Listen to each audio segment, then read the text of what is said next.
ప్రియ ప్రభువా, నీకు లెక్కలేని వందనములు స్తోత్రాలు చెల్లిస్తూ ఉన్నా. ఈ మధ్యాహ్న కాల సమయంలో ప్రభువా, నీవు కృప చూపించి ఈ దయను విస్తరించి మా జీవితంలో మీరే ఈ వాక్కు ద్వారా మాతో మాట్లాడి అనేకమైన గూఢమైన సత్యాలను వాక్కులను మాకు తెలియచేయండి. ఈ పరిశుద్ధ ఆత్మ నడిపింపు ద్వారా బిడ్డలు 1వ అధ్యాయము 2వ వచనం ఒకటే ఉన్నది.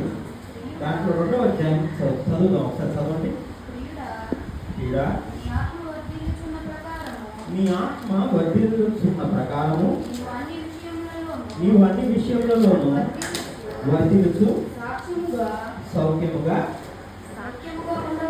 ఉండవలనని ప్రార్థించుచున్నాను. ఆమేన్. నేను చూడండి, ఈ వాక్కు ప్రకారముగా దేవుడు మనతో ఏం మాట్లాడబోతున్నాడో ప్రతిదీ కూడా మనము ఒకసారి ఆయన సహాయం పొందుకుంటూ ఈ మాటలు ఒకసారి నేను చదువుతాను వినండి. ప్రియుడా, నీ ఆత్మ వర్ధిల్లుచున్న ప్రకారము నీవు అన్ని విషయములలో వర్ధిల్లుచు సౌఖ్యముగా ఉండవాలని ప్రార్థించుచున్నాను.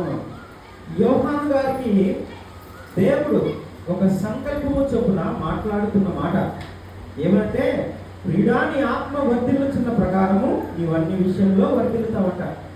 అంటే నీలో ఉన్న పరిశుద్ధాత్మ ఎప్పుడైతే దేవునికి దగ్గరగా ఉండి, నీలో ఉన్న పరిశుద్ధాత్మ ఎప్పుడైతే దేవునితో ఎక్కువగా మాట్లాడాలని ఆశపడుతున్న సమయాల్లో ఇహలోక సంబంధం కూడా నీవు వర్ధిల్లుతామని దేవుడు సెలవిస్తూ ఉన్నారు. ఈ లోక సంబంధంగా మనం జీవించాలంటే మనకి ఏం కావాలండి? ఈ లోకంలో బ్రతకాలంటే కొంత ధనం కావాలి. మనకి ధనము కావాలి, ఆహారము కావాలి, భుజించాలంటే అవన్నీ మనకు కావాలంటే మనం ఏం చేయాలి? మొట్టమొదటిగా ఏదో ఒక ఉద్యోగమో వ్యాపారమో లేదంటే ఏదో ఒకటి కష్టపడాలి. మనం ఈ లోకంలో కష్టపడితేనే మనకు రూపాయి వస్తుంది. అంతకన్నా ఎక్కువగా మొట్టమొదటిగా మనం ఆత్మలో దేవుడి దగ్గర మనము సౌఖ్యముగా ఉంటే, వర్ధిల్లుతూ ఉంటే, నీకు కావాల్సినవి అన్నీ కూడా నువ్వు చేసే కష్టపడే ఉద్యోగంలో ఏదైనా కూడా దేవుడు నీకు అనుగ్రహిస్తాడని ఈ వాక్కు ద్వారా మనందరితో కూడా దేవుడు మాట్లాడుతూ ఉన్నాడు. మనం ఇహలోక సంబంధమైనవి మన ప్రకారముగా మనకి ఇష్ట ప్రకారంగా మనం చేసుకున్నట్లయితే అవన్నీ కూడా లోకపరంగా వ్యర్థము అని చెప్తున్నారు కదా. అలా ఆటన్నిటి కాకుండా మనము మొట్టమొదటిగా దేవుని ముందు పెట్టుకున్నట్లయితే నీ ఆత్మ ఎప్పుడైతే దేవునిలో వర్ధిల్లుతున్న ప్రకారంగా నీవన్నీ విషయంలో కూడా వర్ధిల్లుతూ ఉంటారు. అదే మాట్లాడుతూ ఉన్నాడు. ఆ విషయంలో మనం సౌఖ్యముగా ఉంటాము, వర్ధిల్లుతూ ఉంటాం. మనం అన్ని విషయాల్లో కుటుంబంలో కలతలు రావు, కుటుంబంలో ఏ విధమైనటువంటి ధనము లేకుండా ఉండదు, కుటుంబంలో అన్ని సమకూర్చబడతాయి. పక్కన వారితో ఒక సమాధానం కలిగి జీవిస్తాం. ఉద్యోగపరముగా పక్కన వారితో కూడా అందరితో కలిసి ఒక సమాధానం కలిగి జీవించడానికి దేవుడు సహాయం చేస్తూ ఉంటాడు. ఎరుగు పొరుగు వారితో ఒక సమాధానం కలిగి జీవిస్తాం. ఎందుకంటే ఆత్మలో వర్ధిల్లుతున్నావు కాబట్టి.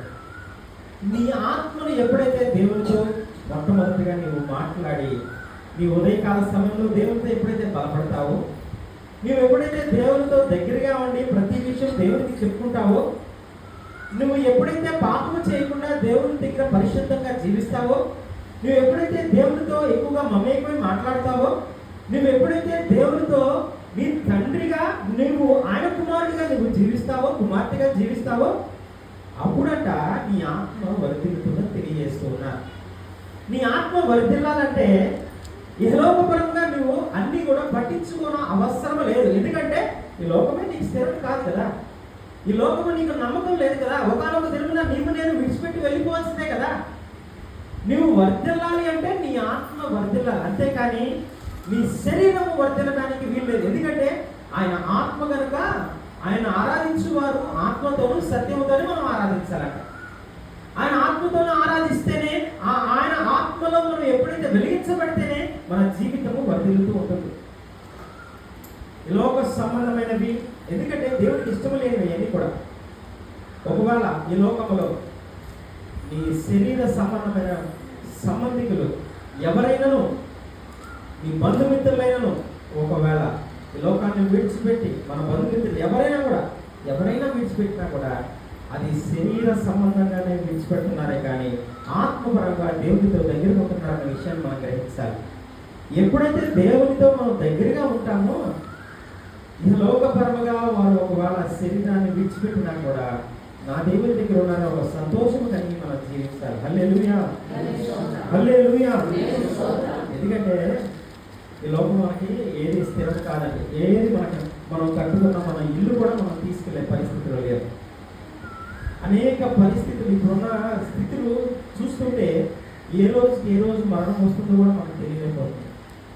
ఎప్పుడు ఎవరు చనిపోతారో కూడా తెలియలేకపోతుంది. కానీ మనం ఆత్మలో స్థిరముగా ఉన్న ఎడల, మనం ఆత్మలో వర్ధిల్లుచున్న ఎడల, మన ఆత్మలో దేవునితో దగ్గరున్న ఎడల, ఒకవేళ ఈరోజు రాత్రి మనం అయితే మనం దేవుని దగ్గరికి చేస్తామని విశ్వాసం కలిగి జీవించాలి. హల్లెలూయా, హల్లెలూయా.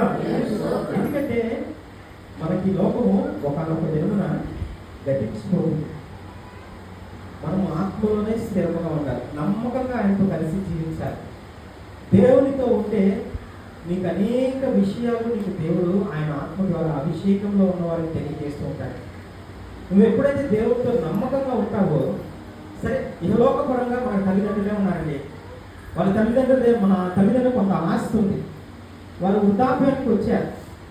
వారు వృద్ధాప్యానికి వచ్చినప్పుడు మన బిడ్డలనే ఆశ్రయిస్తారు. ఎందుకంటే ఒక మొత్తం అన్నం పెడతారేమో, వారికి బాగాలేకపోతే స్నానం చేపిస్తారేమో, ఇంట్లో ఏదైనా సహాయపడతారేమో, ఏదైనా తెచ్చి పెడతారేమో అని వృద్ధాప్యంలో తల్లిదండ్రులు ఏం చేస్తారు? బిడ్డల మీద ఆధారపడుతూ ఉంటారు.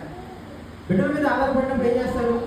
ఇతను ఈ కుమారుడు ఈ కుమార్తె చాలా నమ్మకంగా నన్ను చూసుకున్నారు వృద్ధాప్యంలో, వారికి ఏదో విధంగా నేను చనిపోయే ముందు రోజైనా బిడ్డలకి ఏదో సహాయం చేయాలి. వారి దగ్గర ఉన్న ధనాన్ని బట్టి కానీ, వారి దగ్గర ఉన్న ఆస్తి పాస్తులను బట్టి కానీ, వారి దగ్గర ఉన్నటువంటి ఒక స్థితిని బట్టి కానీ బిడ్డలకి అందచేసి వారి కాలాన్ని ముగించుకొని వెళ్ళిపోతుంటారు. అంతకన్నా దేవుడు తెలియజేస్తుంది ఏం తెలుసా? అంతకన్నా విషయాలు దేవుడు తెలియజేస్తుంది తెలుసా? మనము నిత్యము దేవునితో మాట్లాడిన ఎడల, మనము నిత్యము ఆయన ఆత్మలో వర్ధిల్లుచున్న ఎడల, ఆయన నిత్యము మనం ఎప్పుడైతే దేవునితో కలిసి ఉన్నప్పుడంట, దేవుడు ఆత్మలో నమ్మకంగా ఉంటే నీకు కావాల్సిన అన్ని కూడా దేవుడు అని తెలుస్తాడు. నీ శ్రమలో ఉన్నావా? దేవుడు సహాయం చేస్తాడు. నువ్వు ధనం లేకుండా బాధపడుతున్నావా? దేవుడు సహాయం చేస్తాడు. ఒకవేళ నీ ఇరుగుపోయిన వారితో సమాధానం లేకుండా జీవిస్తున్నావా? దేవుడు వారినే పిలిపించి నీతో మాట్లాడే విధంగా సహాయం చేస్తాడు. నీవు దేన స్థితిలోకి వెళ్ళాలి. మంటి శరీరం మంటి అయిపోయేదాకా నువ్వు ఒదిగి దేవుని పక్షంగా ఉంటారు. ఎప్పుడైతే నువ్వు ఒదిగి ఆ మట్టి శరీరాన్ని ఎప్పుడైతే నువ్వు ఒదిగి దేవుని దగ్గర అయ్యా నీవే దిక్కని మాట్లాడతామో, ఎప్పుడైతే దేవుని దగ్గర ఆయన సముఖంలో కూడి ప్రభువా నీవే నా దిక్కని ఎప్పుడైతే ఆయన ప్రాధేయపడతామో, ప్రతిదీ కూడా నీవు ఆత్మలో వర్ధిల్లుచున్నావు కాబట్టి నీకన్నీ కూడా దేవుడు సహాయం చేస్తూ ఉంటాడు. హల్లెలూయా, హల్లెలూయా. ఒక వాక్యం చదువుదాం చూడండి. ఆది కాండము 39వ అధ్యాయము 2వ వచనం ఒకసారి చూద్దాం. యెహోవా యోసేపునకు తోడైయుండెను కనుక అతడు వర్ధిల్లుచు తన యజమానులకు ఆ ఐగుప్తుని ఇంట నుండెను. యెహోవా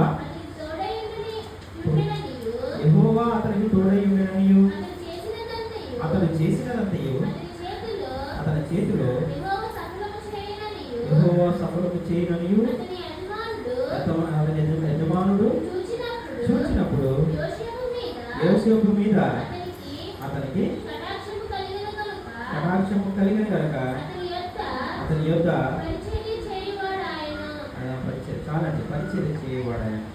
ఇది ఒక మంచి మాట ఇది ఈ వాక్యంలో. ఎందుకంటే తన అన్నదమ్ములు యోసేపుని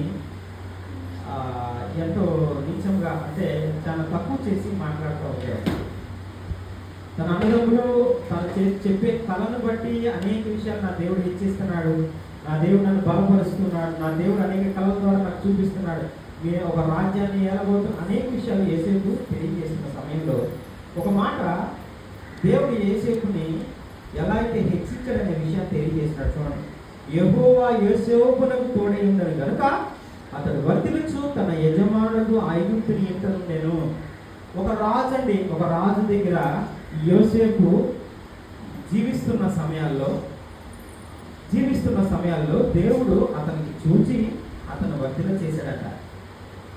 అతను వర్ధిల్ల చేసి ఆ ఐగుప్తులో ఉన్నటువంటి రాజు దగ్గర, అతను ఆ యజమానుడి దగ్గర ఉండడానికి సహాయం చేశాడు.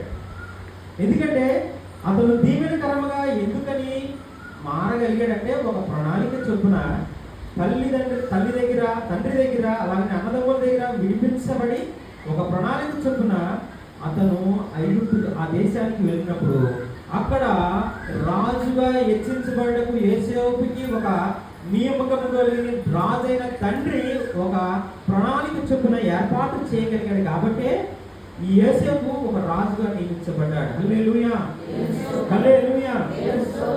అలాగనే ఈ ఉదయకాల సమయంలో నేను కూడా మనం వర్ధిల్లబడాలి అంటే, మనము హెచ్చించబడాలి అంటే, మనము దేవుని దగ్గర ఈ లోకపరముగా వర్ధిల్లాలి అంటే మొట్టమొదటిగా దేవునికి మనము విధేయత కలిగి జీవించాలి. ఆ రాజైనటువంటి ఎలా అయితే అతను యోసేపు ఎలా అయితే దీవించబడ్డాడో, యోసేపు ఎలా అయితే వర్ధిల్ల చేయబడ్డాడో, యోసేపు ఎలా అయితే ఆశీర్వదించబడ్డాడో, ఈ ఉదయకాల సమయంలో ఈ పునరుద్ధరణ దినంలో నన్ను కూడా దేవుడు దీవించబోతున్నాడు. హల్లెలూయా. అలాగే కీర్తనలు 1వ అధ్యాయం 3వ వచనం ఒకసారి చూద్దాము. కీర్తనలు 1వ అధ్యాయం 3వ వచనం. నాటబడినది ఆకువాడక కాలమందు ఫలమిచ్చు చెట్టు వలె ఉండును. అతడు చేయనదంతయు సఫలమగును. అతడు నీటి కాలువల యోన నాటబడినదే. అంటే నీటి కాలువలు అంటే పారుతూ ఉన్నటువంటి ఒక నీరు ప్రవాహం. యోన అంటే ఒక ప్రక్కన నాటబడిందట. అతడు నీటి కాలువలన యోన నాటబడినదే, ఆకువాడక తన కాలమందు ఫలమిచ్చు చెట్టు వలె ఉంటాడు. అంటే ఒక నది ప్రవాహం ఏదైతే వెళుతూ ఉన్నదో ఆ నది ప్రకారముగా ప్రక్కన ఏదైతే ఫలములు చెట్లు ఎప్పుడైతే నాటబడుతున్నాయో ప్రతిదీ కూడా దాని ఏర్లకు ఎప్పుడైతే ఆ నీటిని ఆ ఏర్లు తడుస్తూ ఉన్నావో, అతను ఎప్పుడైతే ఆ నీటిలో ఎప్పుడైతే ఆ కాలువల నీటిలో ఎప్పుడైతే తన ఏర్లు కానీ తన చెట్టు కానీ ఎప్పుడైతే ఆ నీటిలో తడిచినప్పుడు ఏమవుతుందంట, ఆకు అంటే తన ఆకు ఏదైతే వాడకోకుండా ఫలమిచ్చు చెట్టు వలే ఉంటుందంట. ఆకు వాడదంట. ఎందుకంటే అతను నిత్యము దేవునితో ఉంటాడు. కాబట్టి అతను ఎవరైనాను, నీవు కానీ నేను కానీ ఎక్కడ కూడా మనము నశించిపోయే విధంగా ఉన్నాం. ఎందుకంటే మనం ఫలించే వారిగానే ఉంటాం. చెట్లు కూడా అంతే.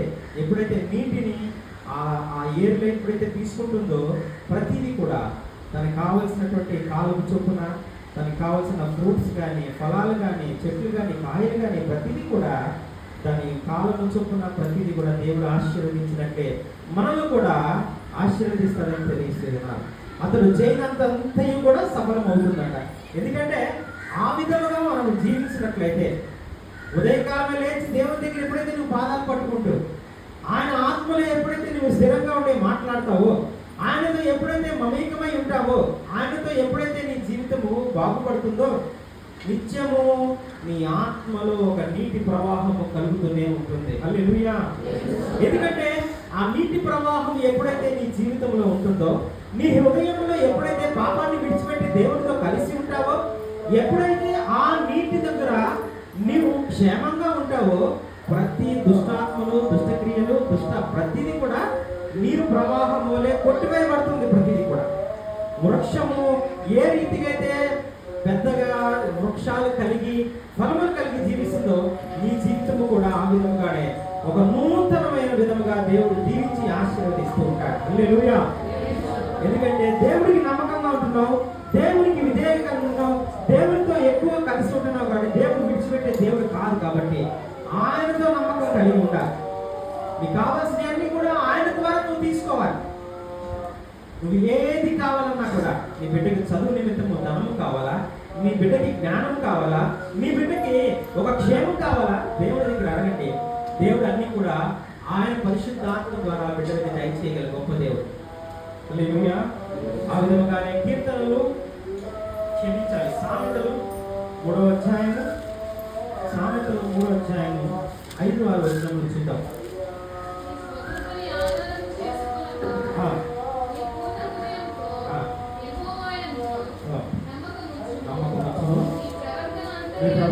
అతని యందు ఆయన అధికారమునకు ఒప్పుకొను.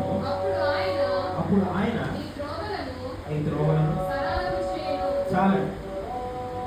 నీ స్వబుద్ధి ఆధారం చేసుకున్నాను అంటే నీ జ్ఞానమును ఎక్కడ కూడా ఆధారం చేసుకోదు. నీ స్వబుద్ధి అంటే నీ బుద్ధిని ఆధారం చేసుకోవద్దు ఎక్కడ కూడా. నీ జ్ఞానం ఈ లోకంలో పనికిరాదు.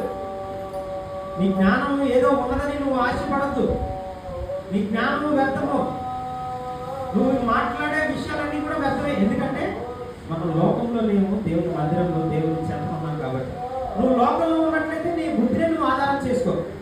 నువ్వు దేవుని మందిరంలో దేవుని కోసం బ్రతుకుతున్నావు కాబట్టి, నువ్వు దేవుని మందిరంలో ఎప్పుడైతే ఆశ కలిగి దేవుని దగ్గర కూర్చుంటున్నావు కాబట్టి నీ బుద్ధిని ఎప్పుడు కూడా ఆధారం చేసుకోకూడదు. మన బుద్ధిని ఎప్పుడు ఆధారం చేసుకోకూడదండి. మనం ఎవరి కోసం నీ పూర్ణ హృదయంతో యెహోవా యందు నమ్మకం ఉంచాలంట. మన హృదయం ఎప్పుడు కూడా పూర్ణంగా ఉండాలి. అంటే ఏ స్వబుద్ధి ఉండకూడదు, ఏ పాపము ఉండకూడదు, ఎక్కడ దేవునికి విరోధంగా జీవించకూడదు. నమ్మకంగా నీ ప్రతికూల పరిస్థితి అయినా ఏదైనా దేవుని దగ్గర పాదాల కింద బతకాలి.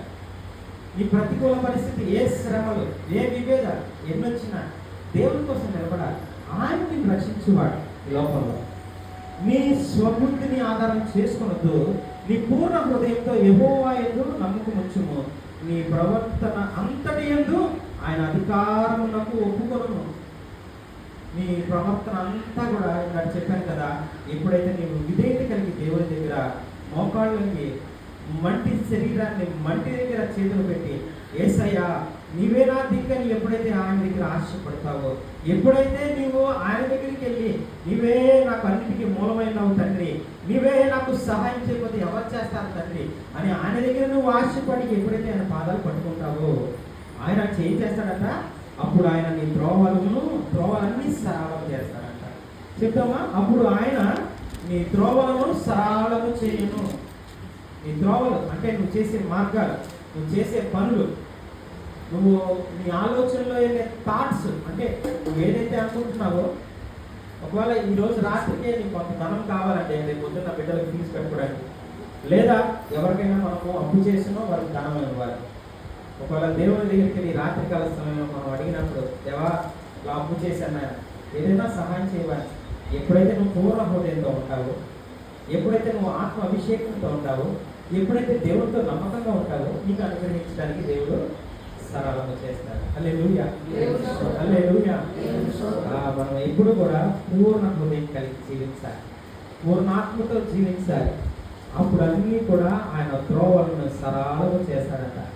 మనము ఏదో చేసేద్దాం అనుకుంటాం, ఏదో సాధించేద్దాం అనుకుంటాం, కానీ ఏమి చేయలేం. ఆయుష్కర్త ఆయన. మనకి ఏది కావాలన్నా, ధనము ఇవ్వాలన్నా, ఏది ఇవ్వాలన్నా ఆయన మాత్రమే ఇవ్వగలడు లోకంలో. ఎందుకంటే నీవు నిన్ను రక్షించబడ్డాం కాబట్టి, ఆయన మందిరంలో మనం జీవిస్తున్నాం కాబట్టి, ఆయన చిత్తము చొప్పున మనం బతుకుతున్నాం కాబట్టి ఆయన విడిచిపెట్టే దేవుడు కాడు. ఎందుకంటే ఆయన మనల్ని నమ్మి లోకంలో నీకు ఆయుష్ ఇచ్చాడు. ఆయన మనల్ని నమ్మి మనం విశ్వాసంలో నమ్మకం ఉండాలి. ఆయన మనం నమ్మాడు కాబట్టి మనము కూడా నమ్మకంగా జీవించాలి ఆయనతో కలిసి. కాబట్టి మన త్రోవలన్నీ సరళము చేయాలంటే మనం ఎక్కువగా దేవుణ్ణి ఆత్మతోనూ సత్యముతో ఆరాధిస్తూ నీ పూర్ణ హృదయంతో, నీ పూర్ణ ఆత్మతో దేవుని దగ్గరికి వెళ్ళి నీ బుద్ధిని ఎక్కడ కూడా నువ్వు ఆధారం చేసుకోకుండా దేవుని దగ్గర ఎప్పుడైతే నువ్వు మమేకమే దేవునితో మాట్లాడతావో నీకు కావాల్సిన సహాయం అంతా కూడా దేవుడే సరళము చేయనుగాక. ఆమేన్, ఆమేన్. అలాగనే ఆఖరిగా ఒక అధ్యాయం చదువుకున్నాం. ఇర్మియా 29వ అధ్యాయము 11వ వచనం ఒక్కసారి చూద్దాం. చూడండి.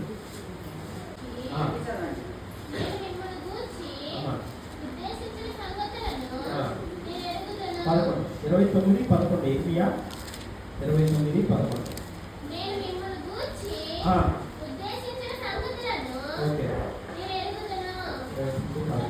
ఓకే. నేను మిమ్మల్ని గురించి ఉద్దేశించిన సంగతులు నేను ఎరుగుదును. రాబో కాలమందు మీకు నిరీక్షణ కలుగునట్లుగా అవి సమాధానకరమైన ఉద్దేశములే గాని హానికరమైనవి కావు. ఇదే ఆమేన్. దేవుడు ఆఖరిగా ఒక మాట తెలియజేస్తుంది ఏంటంటే, నేను మిమ్మల్ని గురించి ఉద్దేశించిన సంగతులను నేను ఎరుగును. అంటే నేను ఏదైతే ఆలోచిస్తున్నామో ఈ లోకంలో, ఏదైతే మనం కావాలని మన ఆలోచనలో ఉన్నదో ప్రతిదీ కూడా దేవుడు ఎరిగి ఉన్నాడు. ప్రతిదీ కూడా దేవుని ఆలోచన చొప్పున ఉన్నదంట. రాబో కాలం ముందు మీకు నిరీక్షణ కలుగునట్లు అవి సమాధానకరమైన ఉద్దేశములే కానీ హానికరమైనవి కావట. ఎందుకంటే ఆయన అంటున్నాడు, నీ ఆలోచన నీ మెరుగులను, నీ ఆలోచన నాకు తెలుసు. నువ్వు ఏదైతే చింతిస్తున్నావో, నువ్వు ఏదైతే దుఃఖపడుతున్నావో, నువ్వు ఆశిస్తున్నావో, ఒక సమయం ఉంది నీకు. ఆ రాబో కాలమున నీకు అన్నీ కూడా అనుగ్రహించడానికి దారులను సరాలు చేస్తున్నాను. నా చిత్తము చొప్పున నీ జీవితంలో కార్యాలు జరగడానికి నేను నీకు ఒక సమయాన్ని అనుగ్రహించున్నాను. ఈ వాక్కును బట్టి నీవు సంతోషిస్తావు. ఒక సమయము దేవుని చిత్తము చొప్పున ఉంది కాబట్టి దేవుడు శ్రమిస్తున్న మాట ఏంటంటే, మన ఆలోచనలో అనేకమని ఆలోచన చేస్తూ ఉంటాం, అనేకమని మన జీవితాల్లో కావాలనుకుంటున్నాం, అనేకమని మన జీవితాల్లో వర్ధిల్లాలనుకుంటున్నాం, అనేకమైన మన జీవితాల్లో చేయాలి, కార్యాలు జరగాలనుకుంటున్నాం. కానీ దేవుడు నీ చిత్తంలో, దేవుడు ఆయన చిత్తంలో ఏదైతే నీకు అనుగ్రహించాలని ఆశపడి ఒక చిత్తాన్ని, ఒక సమయాన్ని అనుగ్రహించాడో, ఆ రాబో కాలంలో నీ జీవితంలో ప్రతి కార్యము నెరవేర్చబడకు దేవుడు సహాయం చేయను గాక. ఆమేన్, ఆమేన్, ఆమేన్. ఎందుకంటే నీ జీవితంలో, నా జీవితంలో ఆయన ఉద్దేశములు హానికరమైనవి కావు. ఎందుకంటే నిన్ను సౌఖ్యంగా ఉంచడానికి, నిన్ను క్షేమంగా ఉంచడానికి, ఈ దుష్టుల నుండి విడిపించబడడానికి, నిన్ను అనేక మార్గాల కూడా తీసుకెళ్తున్నాడంటే నిన్ను క్షేమంగా ఉంచడానికే. నీకు కావాల్సినవి అనుగ్రహిస్తాడు ఒక సమయంలో. అంటే అది దేవుడి చిత్తములో ఒక సమయాన్ని అనుగ్రహించడానికే ఒక చిత్తాన్ని ఏర్పరుస్తూ ఉంటాడు. కాబట్టి దాని చొప్పునే మనం జీవించాలి. ఎందుకంటే దేవుని మార్గము, చిత్తము అంతా కూడా, ఆయన చేసేదంతా కూడా అది శాశ్వతమైనది, నమ్మకమైనది. ఆయన మనకి చూపించేది ఎప్పుడు కూడా విధేయత కలిగినది. ఈ లోకంలో మనం ఏది ఆశించినా అది లోక సంబంధమైన కార్యాలే. కాబట్టి ఆ లోక సంబంధమైన కార్యాలు మనము ఇష్టపడక దేవుని చిత్తముని కనుగొని దేవునిలో ఎప్పుడైతే మనం ఎక్కువగా ఆశ కలిగి ప్రణాళికలు చొప్పున మనం జీవిస్తామో, ఆయన చిత్తము చొప్పున ఎప్పుడైతే నీ జీవితంలో, నా జీవితంలో దేవుడు సహాయం చేస్తాడో, ఆయన చిత్త ప్రకారంగానే అన్ని కూడా అనుగ్రహిస్తాడు. కాబట్టి ఆయన చెప్తున్న మాట ఏంటంటే, ఆఖరిగా, ప్రియుడా, నా ఆత్మ వర్ధిల్లుచున్న ప్రకారము నీవన్ని విషయములలో వర్ధిల్లుచు సౌఖ్యముగా ఉండమని ప్రార్థించుచున్న యోహాను గారికి ఉన్నటువంటి ఒక దేవుని దగ్గర ఒక అవగాహన, అంటే దేవునితో మాట్లాడినటువంటి ఒక అవగాహన చొప్పున మాట్లాడుతూ ఉన్నాడు. ఏంటంటే మనకి తెలియజేస్తున్న మాట ఏంటంటే, దేవుడు అతనితో మాట్లాడిన ప్రకారంగా నీ ఆత్మలో ఎప్పుడైతే మనం వర్ధిల్తామో దాని ప్రకారంగానే అన్ని విషయంలో కూడా మనం వర్ధిల్లుతాం. కాబట్టి మనం అందరము కూడా మనందరికీ కూడా ఈ వాక్యాలన్నీ కూడా దేవుడే మనకి సహాయం చేస్తూ ఉంటాడు. ఎందుకంటే మీ ఒక్కరికే కాదు హెచ్చరిక మాటలు మాకు కూడా వర్తిస్తాయి. ఎందుకంటే ఆత్మలో మేము వర్తిల్లుచున్న ప్రకారమే మేము కూడా లోకపరంగా మేము వర్తిల్లుచుంటాం. ఎక్కడో మంగళగిరి, ఎక్కడో పలాస 550 కిలోమీటర్ల నుంచి నేను ఇక్కడ వాక్యం చెప్తున్నాను. దేవుడి కృప మాత్రమే, దేవుడి యొక్క ప్రణాళిక చిత్తము మాత్రమే. ఎందుకంటే ఆయన ఆశ ఏంటో, ఆయన కోరికలు ఏంటో ఆయన బిడ్డల మీదే నెరవేర్చుకుంటూ ఉంటాడు. కాబట్టి ఆయన చిత్తం ఏంటో నా జీవితంలో ఎలా నెరవేర్చబోతున్నారో నాకైతే తెలియదు. కానీ ఆయన చిత్తానికే ప్రతిదీ అప్పచెప్పాను. ఆయన ఏం చేయబోతున్నాడో ప్రతిదీ ఆయన చిత్తమే. ఈ లోకల పరంగా నేను ఏది ఆశపడట్లేదు. నేను ఎంతో లక్షలు పెట్టి, ధనాన్ని పెట్టి ఇల్లు కట్టుకున్నాను. కానీ నేను విడిచిపెట్టి ఉద్యోగపరంగా ఇక్కడికి వచ్చి ఉద్యోగం చేసుకుంటున్నాను. ఎందుకంటే దేవుని చిత్తము చొప్పునే జరుగుతున్నది. ఉద్యోగపరంగా అధికారులు ఏం చేయలేదు. ఎందుకంటే అధికారులు కూడా రాజుకే ఒదిగి ఉండాలి. ఆయన చిత్తము ఏదైతే ఆయన ఆ అధికారికి చెప్తున్నాడో అదే చిత్తము చొప్పున ఈ పట్టణంలో, ఈ ప్రదేశంలో, ఈ మందిరంలో నేను వాక్యం తెలియజేయడానికి అంతా కూడా ఆయన పరిశుద్ధాత్మ నడవడిక ద్వారానే నడుస్తూ ఉన్నది. కాబట్టి అంతయు ఆయన ఆత్మలో వర్తిల్లుదాం, ఆయనతోనే జీవిద్దాం, ఆయనతోనే కలిసి జీవిద్దాం, మన జీవితాన్ని వర్ధన చేసుకున్న ఆయన కృపలో మన జీవితాన్ని ఇంకా భద్రము చేసుకొని మనకు కావాల్సిన ఈ లోకంలో వర్ధిల్లుదాం, తీరుదాం, ఆశీర్వదించబడ్డాం. చిన్న మాటలు దేవుడు దీవించి ఆశీర్వదించిన గాక. ఆమేన్. అందరూ కళ్ళు మూసుకుందాం. కళ్ళు మూసిన ప్రార్థన చేసుకుందాం. అందరూ కళ్ళు మూసుకున్నట్లయితే మనం ప్రార్థన చేసుకుందాం.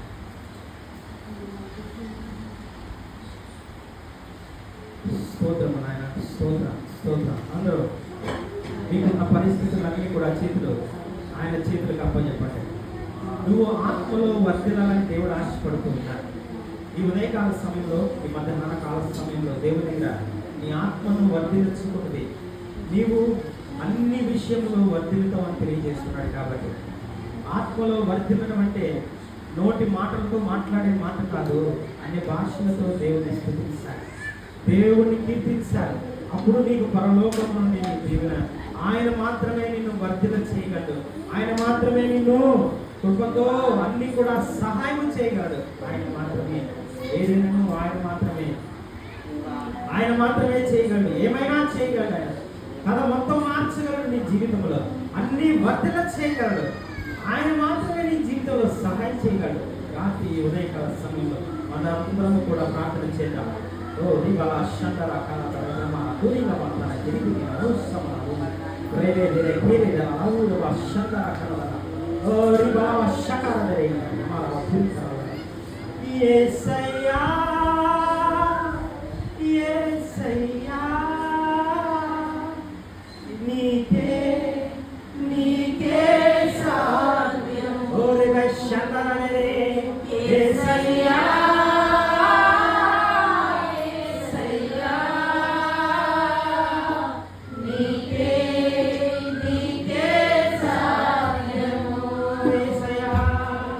yeah.